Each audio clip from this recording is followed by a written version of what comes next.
expository exaltation, exultation. That is, it is expository, and the preacher simultaneously with the exposition, the bringing out of the meaning of the text, the preacher is exulting over the worth of what he's seeing, what he's bringing out. Or he might be weeping over it.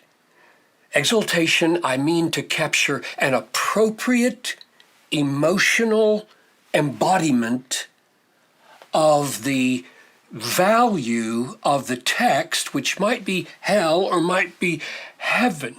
It might be weeping, it might be rejoicing, and the preacher is the embodiment to exult over what that text is saying.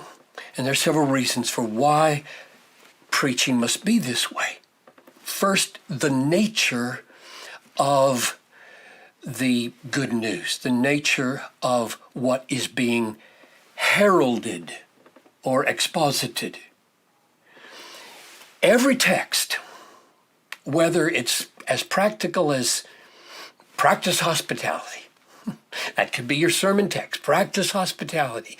Every text, rightly understood in its biblical context, is connected to God, connected to Christ, connected to the Spirit, connected to the cross, connected to the living of the Christian life, connected to eternity.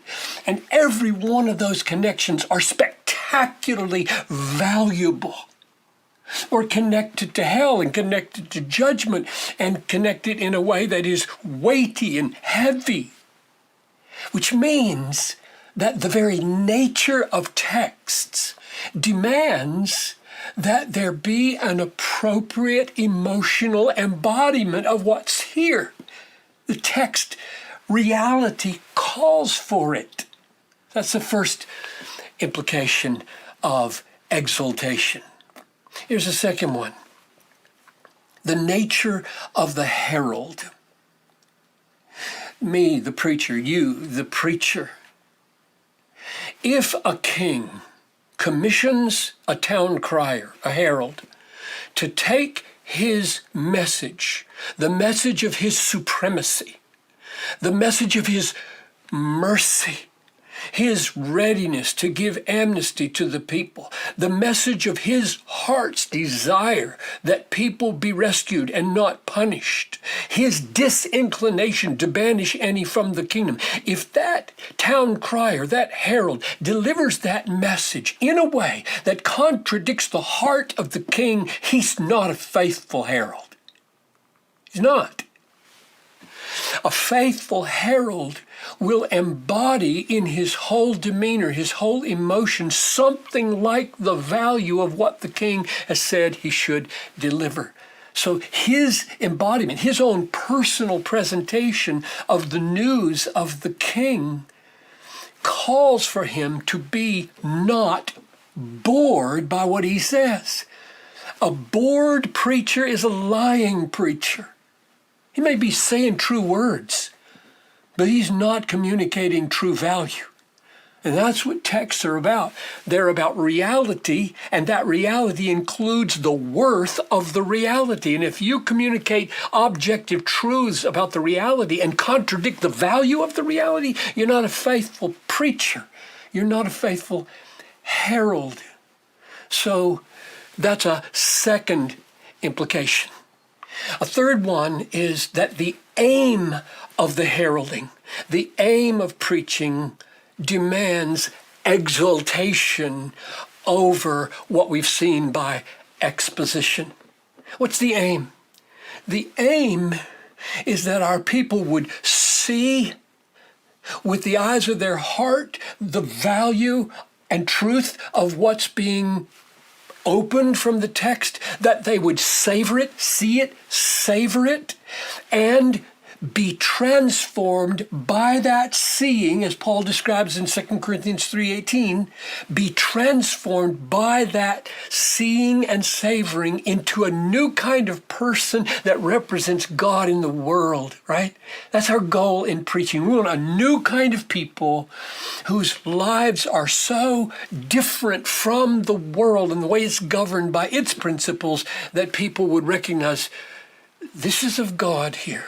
If that's what we're after, the seeing of glory, the savoring of glory, the living out of glory, we cannot preach in a way that doesn't manifest the fact that we have spiritually seen it. We are spiritually savoring it. We are experiencing the transformation. Otherwise, we're living a contradiction. So the very aim of preaching in bringing about the miracle of seeing and savoring and showing the glory of God in the world demands exaltation over the exposition.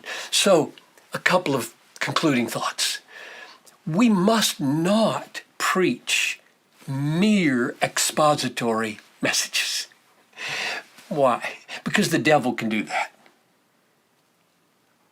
The devil can explain things. He's real clear about what the Bible teaches. He quotes it. You don't want to do what the devil can do. And here's what the devil cannot do. He can't exalt over what he's seen. Why? He hates it. He's bored stiff by it. So if you want to be demonic in the pulpit, explain things clearly and feel nothing. That's the devil preaching. Well, here's another concluding thought. We don't want to preach messages that are mere exaltation, not rooted in exposition. So please, don't hear me saying, oh, Piper wants us to be worked up, wants us to be emotional, wants us to wave our hands around, lift our voice a lot. No, he doesn't. Piper wants a miracle to happen. He wants you to see such reality in texts and be transformed so mightily by the Holy Spirit that you are experiencing emotions in that. You're not working up emotions by having enough caffeine before you preach.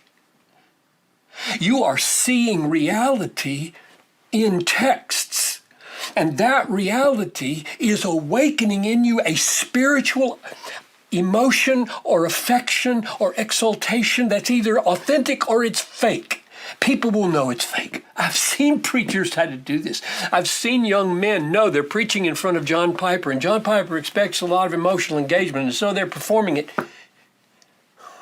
You don't want to go there.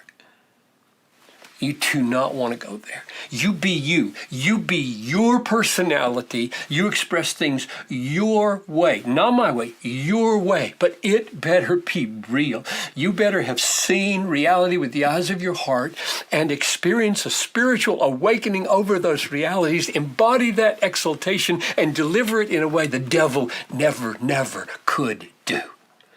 All of which leads us now to realize, whoa, this is supernatural. You're saying that the exposition is the bringing out of reality that you can't even see without the work of the Holy Spirit. That's right.